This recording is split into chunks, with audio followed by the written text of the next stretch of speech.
Bonjour et bienvenue dans l'émission Paroles de femmes. Cette semaine, nous parlons de l'authenticité, un thème extrêmement intéressant. Et avant de poursuivre et de redonner la parole à notre très chère invitée, une invitée totalement authentique dans une émission authentique avec des femmes authentiques, je voulais juste revenir sur un petit point par rapport à l'authenticité. C'est que lorsqu'on parle d'authenticité, de s'ouvrir aux gens, c'est pas tout le monde n'est pas extraverti, tout le monde ne parle pas fort, ne rit pas fort, etc. C'est d'être soi-même, vraiment soi-même, qu'on le fasse de façon discrète, de façon plus forte, qu'on aime porter des couleurs, pas de couleurs, enfin bon bref, c'est d'être soi-même, d'être en adéquation avec soi-même, notre réelle identité, on n'est pas en train de dire l'authenticité, c'est forcément d'être ultra extraverti, c'est juste d'avoir la personnalité que Dieu nous a donnée et qui n'a pas été modelée par le regard des autres, ou qui n'a pas été modelée non plus par des blessures ou des mauvaises expériences. Et après, dans l'authenticité, il y a tout un panel de personnalités. Et oui, il y a des gens très extravertis, des gens moins extravertis. Mais tout ça, ça fait partie de la diversité de Dieu, que Dieu aime et que nous voulons voir chez vous. Voilà, amen. Amen. Et nous sommes avec notre ami Emmanuel. Bonjour Emmanuel, tu vas bien? Je vais très bien, merci. Merci pour l'accueil. Tu es toute mignonne en rose. Oui.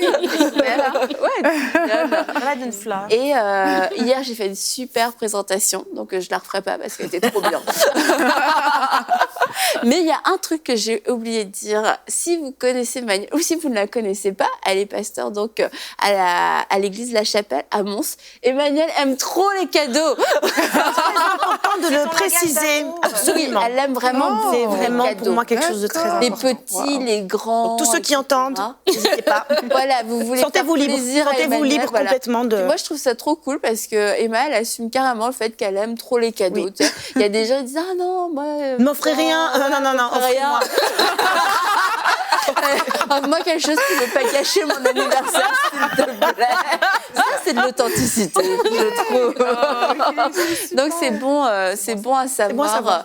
C'est bon à savoir. Et là, ça me fait me rappeler, mais je le vis depuis le début de la semaine, j'ai pas de cadeau pour Emmanuel encore. Tu peux encore te rattraper. Oui, mais pas trop te rattraper. Il n'est pas trop tard. Donc, aujourd'hui, nous parlons de construire une famille authentique. On a parlé de nous, on a parlé de nos relations, mais on va aussi parler de la famille authentique parce que aujourd'hui, on peut avoir, aujourd'hui comme hier, parce que vous connaissez toutes ces images de la femme qui accueille son mari, elle est en talons aiguilles, elle a eu le temps de préparer, en talons aiguilles, je sais pas pourquoi je dis ça, préparer un super repas, les enfants ont fait leurs devoirs, ils ont tous ramené du 20 sur 20, enfin bon, bien bref, sûr. La photo, elle était en noir et blanc, après elle était en couleur, aujourd'hui elle est sur les réseaux sociaux, c'est la même, tu vois, c'est la même histoire. Et quelquefois on a la pression aussi pour notre famille, et quelquefois juste notre famille, on la regarde, on se dit mais c'est quoi le problème de ma famille? Pourquoi, tu vois, c'est avant, après, il est où l'après là? Et en fait, une famille authentique, ça va être une famille qui est imparfaite, avec des humains et avec certains échecs, certains processus, etc. Et on va apprendre aujourd'hui à aimer nos familles et à valoriser nos familles de façon authentique. C'est vraiment ça, c'est vraiment ça. Pas tomber dans le piège de l'ennemi, en fait, qui lui, son but, c'est de séparer les frères et sœurs, les mères et les pères, séparer les familles, détruire les familles. Et non, ce que Dieu veut, lui, c'est qu'on soit unis, qu'on soit ensemble. Même si on est imparfait, même si on a des défauts, on peut réellement être tout simplement soi-même. Que ce soit nous avec nos enfants, des fois même nous en tant que maman, moi en tant que maman, je veux être tellement parfaite vis-à-vis de mes enfants, je veux donner une image de... Non, rien. Les enfants voient. Eux, ils sont là, c'est le meilleur curseur. Ils sont là tout le temps, en fait. Et ils savent très bien qui tu es. Et moi, je l'ai vécu parce que mes parents sont pasteurs. Et le fait d'avoir des parents authentiques, ça a vraiment affermi ma foi réellement. Réellement, ça a permis d'être celle que je suis aujourd'hui parce que j'avais des parents authentiques. Et vraiment, il faut faire attention à ça aussi. Donc, on est les premiers, on est les évangélistes de nos enfants, vraiment. Et il y a une chanson comme ça qui dit c'est bien de chanter du gospel, mais sois-le. Et c'est vraiment ça, en fait. C'est qu'on doit être l'évangile, on doit être... Il y a des gens qui ne vont jamais ouvrir la Bible. Peut-être même que quand ton enfant, il va passer par des périodes où il n'aura pas envie d'ouvrir la parole de Dieu, mais si toi-même tu l'es, si toi-même tu es vraiment la parole de Dieu vivante, eh bien, ça va vraiment le fortifier, ça va l'aider. Donc, c'est vraiment ça, c'est construire une famille centré sur la parole de Dieu, centré sur qui est Jésus, sur des vraies relations authentiques avec nos enfants, et aussi montrer à nos enfants un couple authentique. C'est pas faire semblant. Parce qu'il y a des parents qui pensent que les enfants sont sourds. Ils n'entendent pas qu'en fait, dès qu'on ferme la porte de la chambre, on est en train de hurler. Mais vraiment, hein, on est en train de se disputer. Mais personne n'entend. Mais personne n'entend. Tu sais, il y a des gens, ils ont même la pièce où on va aller dans la cave et là, on va se disputer. Parce que comme ça, les enfants n'entendront rien. Et c'est un peu dangereux. Parce que je sais qu'il y a des enfants qui, dès que les parents descendent dans la cave, ils savent. Il ne faut pas croire que les enfants sont bêtes.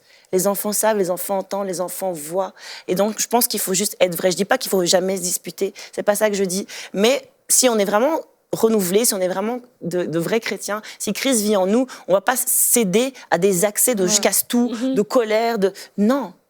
Ça peut arriver qu'on n'est pas d'accord. Plein de fois, je ne suis pas d'accord avec mon époux. Mais il y a une façon. Il y a une façon de dire, il y a une façon de se comporter. C'est pas totalement dans une forme de je retiens, je contiens ma colère. C'est plutôt dans la forme, OK, comment est-ce que Seigneur, tu vas m'apprendre à être adouci dans cette situation. Ça s'appelle la maîtrise de soi. Ça s'appelle comme ça. C'est comme ça que ça s'appelle. La maîtrise de soi. Voilà. Non, mais c'est tellement ça.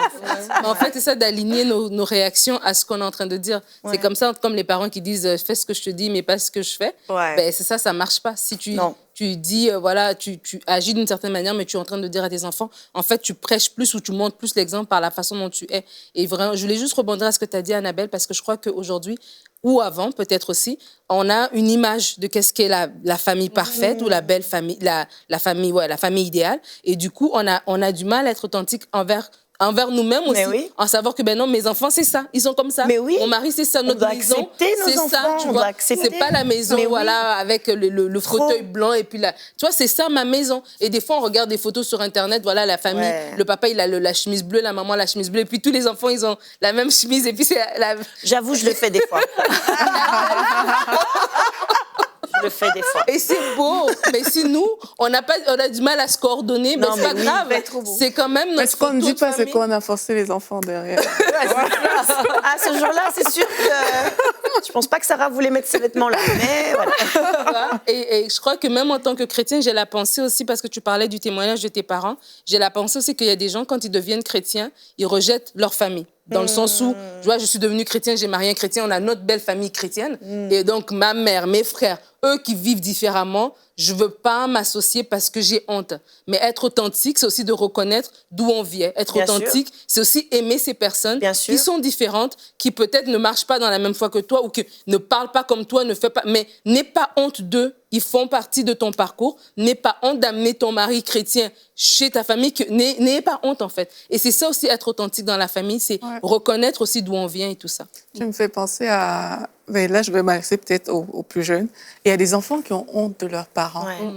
Il y a des personnes qui n'arrivent pas. Peut-être qu'ils trouvent que leur maman ne s'habille pas très bien ou elle est peut-être vieille par rapport à la mère de leurs amis, etc.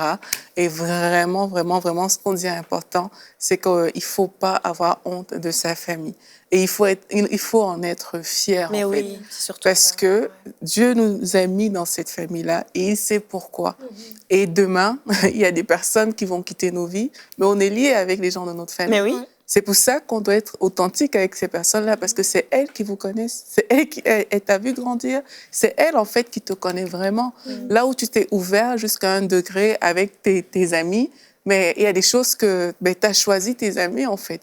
Donc, tu as choisi cette ouverture-là, mais ta famille, tu ne l'as pas choisie.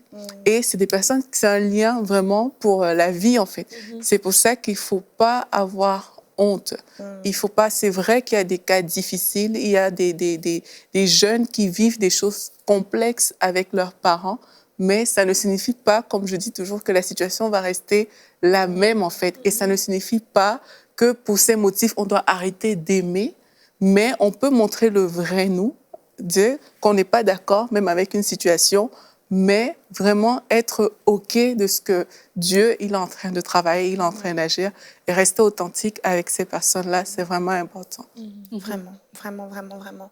Non, c'est ça, parce que, en fait, la famille, des fois, c'est vrai qu'on peut avoir cette sensation de... Ils ne sont pas chrétiens, alors je mets des distances. Et ça, sincèrement, je connais beaucoup de personnes qui ont vécu ce cas-là, de oui, mais bon, moi, maintenant, je suis née de nouveau, alors j'ai plus rien à voir. Qui est mon frère, qui est ma sœur, c'est celui qui fait la volonté de Dieu. Mais la Bible dit aussi que celui qui prend pas soin des siens, il est pire qu'un incroyant, pire qu'un infidèle. Il a renié la foi. Donc, voilà, à un moment donné, on doit prendre soin, même si ta maman n'est pas croyante, même si ton papa n'est pas croyant, même si, peu importe. Je crois qu'il faut jamais rompre ce lien, parce que c'est le plan de l'ennemi de diviser les familles. Faut pas tomber dans son piège de moi, je suis devenu chrétien, alors je suis trop saint. Parfait. Je suis trop saint, tu vois. Je peux Mais pas. même la Bible dit honore ton père et ta mère. Mais oui. C'est la première bien promesse sûr. qui Mais oui. vient avec. C'est le premier commandement qui vient avec une Mais promesse. promesse, bien sûr. Bon, afin que tu aies une longue vie sur cette terre. C'est avec, je veux dire, si Dieu prend le temps de parler des parents, il faut les honorer. C'est parce que vraiment, il y a quelque chose là, qu'ils soient chrétiens ou non, c'est eux qui nous ont donné la vie, qui nous ont amenés ici. Donc, vraiment, on n'a pas à avoir honte d'eux, mais vraiment, je crois qu'avec l'amour de Dieu qui est répandu en nous, on est capable d'aimer absolument tout le monde qui doivent être aimés. Absolument tout. Très vrai. Après, les masques et la superficialité, quelquefois aussi jusqu'à l'hypocrisie, c'est une prison. Et quand on la vit nous-mêmes personnellement, bah, c'est certain qu'on va emprisonner les autres, on va emprisonner notre famille. Donc c'est pour ça qu'on a commencé par le fait d'oser être soi-même. Parce que quand nous-mêmes, on est encore dans cette prison, bah, on va amener notre famille dans cette prison. On aura du mal, là je parle en tant que mère, on aura même du mal à aider nos enfants à être eux-mêmes. Parce qu'on a une mentalité de prisonnier, on a une mentalité de captif. Du coup, c'est cette mentalité qu'on va transmettre et c'est le message qu'on va transmettre à nos enfants. Tu n'es pas assez bien, tu sais, quand tu sors de cette maison, il faut que les gens croient que c'est parfait. Il faut qu'ils croient que je suis parfaite, que ta mère est parfaite, que ton foyer est parfait, etc. Et c'est quelque chose qu'on va transmettre. Donc, la première chose, c'est de s'assurer que nous-mêmes, on a été affranchis, que nous-mêmes, on va être nous-mêmes et qu'on va offrir notre nous-mêmes à notre famille, à nos enfants. Et là, ils vont comprendre, il y a une sécurité, en fait. On peut être nous-mêmes. Je suis pas dérangeant comme je suis. Et surtout, quand il y a une fratrie, les enfants vont être différents. C'est pas celui qui est bon à l'école qu'on montre repas. C'est toi qui descends ce soir pour le repas. C'est ça. Parce qu'il y a Vous des restez en haut, gens, les autres, non. on va vous poser des questions, ça va être embarrassant. Donc, vous n'êtes pas là, hein, d'accord? Vous êtes partis chez des amis, vous êtes partis dans la famille. Mais tu vois, puis quelquefois, vraiment, on aime nos enfants, mais si on est sincère, je crois qu'il y a des familles, il y a une petite honte, une petite gêne sur certains points des enfants. Cet enfant-là, il est un petit peu embarrassant. Il parle trop. Ou tu as un enfant qui n'est pas très poli, mais tu sais qu'il a vraiment un beau cœur, il est vraiment gentil. La politesse, c'est pas encore développé chez lui. Et puis c'est comme tu en fais toute une montagne, c'est juste parce que c'est le regard de l'autre qui te pèse et tu es en train d'essayer de modeler des enfants parfaits pour la vie parfaite, l'image parfaite de la famille. Et à l'intérieur même de notre famille, on est en train de nourrir ça, on est en train de nourrir cette hypocrisie. Écoute, c'est pas grave ce qui se passe dans la maison. On peut avoir des caractères vraiment médiocres, on peut mal se parler, on se pardonne pas, on médit, on fait ci, on fait ça, mais tous. Et puis on se le dit pas, hein, c'est pas un contrat qu'on signe, mais c'est comme un accord tacite. Tous, quand on sort de cette maison, et puis voilà, c'est parti. Voilà. et là en fait toute la famille est dans cette dynamique. Ils se disputent dans la voiture, ils se parlent n'importe comment, et puis t'arrives à l'église, on ouvre les portières. On se donne la main et tout. Mais c'est dangereux, en fait. C'est dangereux de vivre comme ça. Puis on nourrit, et on le dit dans Parole de femme, mais c'est que nous-mêmes, quand on fait ça, on nourrit la grande machination parce que c'est comme le code, en fait. Le code pour tout le monde. Tu sors de ta voiture, tu arrives à l'église, tu sors avec ta famille parfaite. Mais qu'est-ce qui arrive avec ce schéma-là? C'est qu'en tant que parents, ça va toujours finir par nous rattraper, je pense. Parce que, la vérité sort de la bouche des enfants. Ah oui. Et ça, tôt ou tard, ça c'est sûr. Nos mises en scène vont être dévoilées, c'est sûr. À coup sûr, ça va être dévoilé. On peut être de la famille parfaite à l'église et puis être de la corruption même en semaine. On se ment, on fait tous les trucs vraiment contraire à la parole de Dieu. Après, on veut que nos enfants suivent le Seigneur. Ouais. Exactement. C'est ça le problème. Après, C'est ça. on se questionne. C'est ça. Tiens. On est là, le sac, la cendre, on pleure. Mon enfant est allé dans le monde. Mais oui. Après, mais qu'est-ce que tu as communiqué à ton enfant? Exactement. Donc, vraiment, est-ce que tu as appris à mentir à la maison? Est-ce que tu as appris à être justement une autre personne qui est vraiment... Est-ce que tu as montré être authentique? Parce que ça, c'est notre rôle en tant que parents, Mais oui. justement, Mais oui. de montrer à nos enfants de quelle manière ils peuvent être authentiques. Montrer l'exemple. D'une manière qui plaît au cœur de Dieu. Exactement. Donc, après, c'est sûr que ça va nous rattraper. Si ça se passe, ce qui se passe à la maison, les enfants vont finir par parler et puis après, ils ne suivront pas le Seigneur, puis on va se demander pourquoi. Mais tu disais quelque chose, quand on préparait les émissions, que toi, tes parents t'ont vraiment marqué parce que à cause de leur authenticité, c'est pour ça que tu suis le Seigneur. Ça m'a vraiment touchée. J'ai trouvé ça hyper beau parce que souvent, c'est pas le cas dans les familles chrétiennes. Tout à fait. En fait, mes parents sont pasteurs et mon père, je le dis toujours comme ça, mon père, c'est un héros de la foi. C'est mon héros, mais c'est vraiment un héros de la foi aussi. Chez moi, il y avait toujours une personne qui vivait, qui dormait sur le canapé. Il y avait toujours on est 6 enfants, mais il y a toujours un enfant en plus. Et ma mère, elle nourrissait tout le quartier. Elle faisait pas à manger genre une casserole normale. Elle faisait à manger Déjà une casserole normale. Déjà une casserole normale pour 6 enfants, c'est indescriptible. Mais une casserole pour tout le quartier. Et mes parents, en fait, ce qu'ils inculquaient à l'église le dimanche, c'est ce qu'ils étaient vraiment profondément. Et du coup, moi, en fait, même si j'ai eu peut-être des tentations dans ma vie de changer, c'est que quand tu arrives en médecine, première année de médecine, la première chose qu'on te dit, c'est limite, c'est que tu as l'air stupide de croire en Dieu, parce que la science est tout le contraire, etc. Et c'est une année d'université, et je pense que c'est tout le monde, pas forcément médecine, mais une année de remise en question. Une année où tu commences à te dire, oui, mon maman m'a toujours dit Jésus. Mais ici, on me dit que peut-être ça peut être Allah, peut-être que c'est autre chose, peut-être que c'est le bouddhisme. Qu'est-ce qui me fait me dire que c'est vraiment Jésus? Et vous savez que moi, en tout cas, ce qui a fait me dire, c'est en fait, non, c'est la vérité. Franchement, c'est le témoignage de mes parents. Mes parents, en fait, leur témoignage, le témoignage de mes parents, je me suis dit, non, la religion, non, c'est même pas une religion, ce qui est réel, ce qui est vrai, le vrai Dieu, c'est Jésus. Moi, je l'ai vu. J'ai vu Jésus au travers de mes parents. J'ai vu Jésus au travers de ma maman quand tout le monde l'insultait, parce que des fois, maman pasteur en prend aussi plein la tête. Et elle gardait toujours un cœur, un amour pour les gens. Et je me suis dit, ça peut pas être autre chose, la vraie foi. C'est ça. Et donc, ils m'ont montré l'exemple. Ils m'ont évangélisé, en fait, mes parents. Ouais. Et ce que je trouve beau, en fait, quand on parle du parent, c'est que lundi et hier, on a parlé, en fait, de nous en tant que personnes. Ben, nous tous, on a été des enfants quelque part. Et je crois que quand on comprend que ce que ça peut donner comme dommage, et dans tous les témoignages que tu as partagés, des jeunes filles et tout ça, des adultes qui peuvent vraiment grandir avec des blessures, avec des façons de faire, avec une peur d'être soi-même, etc. Pourquoi? Parce qu'à l'enfance, il y a eu des trous qui ont été mis dans le cœur. Et je crois que ça, ça doit nous interpeller en tant que parents de commencer déjà à la base. Vaut mieux mettre des bonnes fondations et bâtir une maison solide que de bâtir et puis après de devoir tout recommencer, faire des travaux, etc. C'est jamais aussi bien que quand c'était parti sur le Je suis entièrement d'accord. Du bon pied. En fait. 99% des gens qu'on suit en relation d'aide, alors ça semble cliché, mais la première chose qu'on pose comme question, c'est comment c'était ton enfance? Partage-moi ton enfance. Comment ça se passait avec ton père? Comment ça se passait avec ta mère? C'est pas cliché du tout. C'est juste la vérité. C'est juste la vérité. Et donc, 99%, c'est j'avais un père absent. Et puis voilà, tu te rends compte qu'il a peur de l'engagement. Et tout le temps. Et donc, c'est tellement important, en fait. Ça commence dans l'authenticité, dans la famille. Il y a des êtres humains là qu'on est en train de bâtir réellement. Et il peut y avoir des choses, des traumatismes, des choses, juste parce que dans la famille, dans la maison, c'est des bêtes choses, par exemple. Moi, j'ai 5 enfants et on me disait, mais attends, tu verras. Parce qu'au début, j'en avais qu'un, bien sûr. J'ai commencé par un. J'ai pas eu de quintuplet. Non. Donc, j'ai commencé par un, donc Noémie. Et là, on me disait, ouais, mais tu verras, quand tu auras un deuxième, tu pourras pas aimer tout le monde comme tu as aimé Noémie. Parce que Noémie, mon premier enfant, c'est vrai que c'était mon premier bébé.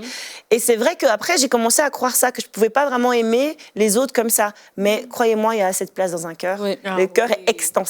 À souhait, à l'infini. Et mon deuxième enfant, quand il est arrivé, j'ai pas voulu aussi que Noémie se sente, tu sais, maintenant quelqu'un prend ma place. Et donc j'avais des petits trucs comme ça. Quand Sam est né, ce que j'ai fait, c'est que j'ai offert un gros cadeau à Noémie pour dire, regarde, bravo grande sœur. Waouh, félicitations. Félicitations, des grandes sœurs. Vous donnez des cadeaux aux grandes mais vraiment, ça semble bête. Mais c'est des choses qu'aujourd'hui, en relation d'aide, j'ai des gens qui me disent, oui, moi, ma mère a toujours fait des différences entre moi et mon frère. Tu vois? Et donc, c'est des petites choses comme ça. Nous, ça nous semble anodin, mais ça marque les enfants. Réellement, dès l'enfant, soyons authentiques, soyons aimants. Montrons-leur vraiment de l'amour qui nous sommes vraiment. Ouais, et dans la fratrie, justement, même quand on parle d'authenticité, j'avais aussi cette pensée que de célébrer les différentes personnalités des enfants. Ouais. De ne pas regrouper les enfants ou de sélectionner les bons côtés. Et puis voilà, tu vois, ça devient comme un enfant supplémentaire que tu as reconstitué, tu comprends ce que je veux dire? Mais de vraiment... Si on avait un enfant qui avait toutes vos qualités, ce serait tellement mieux. C'est ça. Mais c'est ça, pour construire vraiment une famille authentique, il ne faut pas faire justement des comparaisons entre les enfants. Oui, mais ou entre les cousins, les cousines. Ah oui, trop aussi, mais pareil. il ne faut absolument pas faire ça. Il faut célébrer. Vraiment, enfant. qu'est-ce que j'ai eu le souci tout au long du temps que j'élève mes enfants, c'est de célébrer vraiment les qualités qu'elles ont, de célébrer la belle personnalité, la différence, distincte qu'elles sont. Ouais. Et puis aussi, je les enseigne à se célébrer l'une et l'autre. Absolument. Parce que des fois, chez moi, mettons, il y en a une qui idéalise l'autre. Oui, oui. Puis tu te dis, mais pourquoi tu l'idéalises? Parce qu'elle, dans le fond, elle t'idéalise aussi. C'est trop bizarre. Il faut juste que vous appreniez à vous célébrer. Oui. Vous êtes différentes, vous avez des trucs qui sont semblables. Mais après, les différences, célébrer. Puis quand il y en a une qui est élevée, célèbre-la. Puis quand c'est l'autre, célèbre-la. Et je pense vraiment qu'en tant que parent, il faut être hyper sensible à ça, justement, de ne pas faire de favoritisme parce que ça... Je pense que ça crée tu sais, tel enfant... Une compétition aussi. Ouais, lui est plus jeune, lui, il va avoir un plus gros cadeau, puis vous, c'est pas trop important. Je trouve, mais pourquoi? C'est Noël pour tout le monde. Ils sont tous importants. Non, mais... les enfants, ça les marque. Elle a trop raison. Les enfants, ça les marque, ça. Il dit, pourquoi mon petit frère, il est plus aimé parce qu'il est plus jeune? Tu te dis, mais pourquoi? C'est que vraiment, pour être dans l'authenticité, justement, il y a... l'amour, c'est inconditionnel, mais aussi c'est proportionnel. C'est pareil. Oui. Ça s'est multiplié, comme tu dis. Moi, ça s'est multiplié. J'ai eu le même combat que toi quand j'attendais la deuxième. Je me disais, j'aime tellement la première. Ouais. Je l'aime tellement, comment je vais faire? Puis après, tu te dis, comment j'ai même pu penser à ça? Oui, c'est vrai. Mais moi, je veux encourager. Vous êtes dans les mamans, les enfants. Les mamans. Moi, je veux parler à des frères et sœurs. C'est bien. Parce que parfois, on grandit et on perd ce côté-là. Quand on est enfant, moi, on est 7. Donc, quand on est enfant, c'est facile d'être vrai, en fait. Parce que on peut s'aimer, se chamailler, faire tout, mais c'est facile d'être vrai. Et quand on grandit, on perd ce côté authentique, parfois, qu'on a développé en étant enfant, en fait. Et c'est encourager aussi les personnes pour dire, c'est vrai, tu peux avoir fait ta famille, tu as ta femme, tu as tes enfants, etc. Mais il faut continuer à développer ce lien fraternel. Absolument. Et il faut garder cette authenticité et ne pas la perdre. Dans beaucoup de foyers, ça se perd parce que chacun a fait sa vie quelque part. Non, mais vraiment, moi, j'encourage aujourd'hui à maintenir parce que c'est ça la force. Amen. C'est ça la force d'une société, c'est ça la force de l'Église. C'est de pouvoir développer et garder cette authenticité même quand on est plus vieux. Oui, vraiment, je vous encourage parce que c'est vraiment tellement vrai ce que tu dis. C'est pas parce qu'on devient nous-mêmes maman, c'est pas parce que nous-mêmes on construit notre propre cocon familial qu'on est plus grande sœur. Et moi, vraiment, j'essaie en tout cas de rester la grande sœur de mes frères et sœurs. Surtout mes petites sœurs, elles ont vraiment besoin de moi, même si elles sont elles-mêmes femmes, elles ont elles-mêmes leur vie, mais je reste là. Là, en ce moment, ma petite sœur est enceinte, mais je suis là, je suis sa grande sœur. S'il y a des questions, c'est vers moi qu'elle va se tourner et je reste cette grande sœur authentique. Elle sait qu'elle peut se confier à moi, que je vais... Des fois, en tant que grande sœur aussi, on manque des fois d'authenticité parce que on veut, en tout cas moi pour ma part, on veut pas, blesser. On veut pas choquer. Alors on va dire tout ce on va caresser dans le sens du poil, tu vois. Je veux pas. Mais être authentique, c'est aussi dire la petite sœur, je suis pas d'accord avec ce que tu as fait. Ce que tu as fait là, c'est pas correct. Et peut-être que sur le coup, elle va mal le prendre. C'est très possible. Mais si tu te reconnais que tu es la sœur d'Emmanuel, qui est enceinte. que t'as pas aimé quand t'as pas aimé quelque chose. T'as pas aimé. Mais Peut-être pas toi. après, avec le recul et avec le temps, finalement, les conseils que tu as donnés qui étaient juste empreints d'amour, Ouais. empreints d'authenticité et de bienveillance, ça va porter ses fruits. Ça porte ses fruits, finalement, c'est une graine que tu as semée. Et vraiment, donc, soyons même authentiques dans nos conseils qu'on donne à nos frères et sœurs, parce que c'est tellement important. Et avant de terminer, je voudrais quand même aussi dire, quand on parle d'authenticité, notamment d'authenticité dans la famille, c'est sûr, on veut vraiment combattre ce géant de la perfection, Mais oui, de l'image, ouais. des apparences, mais aussi on peut tomber dans un autre extrême où on va montrer le moins beau de la famille, mais je veux dire, il y a aussi un certain...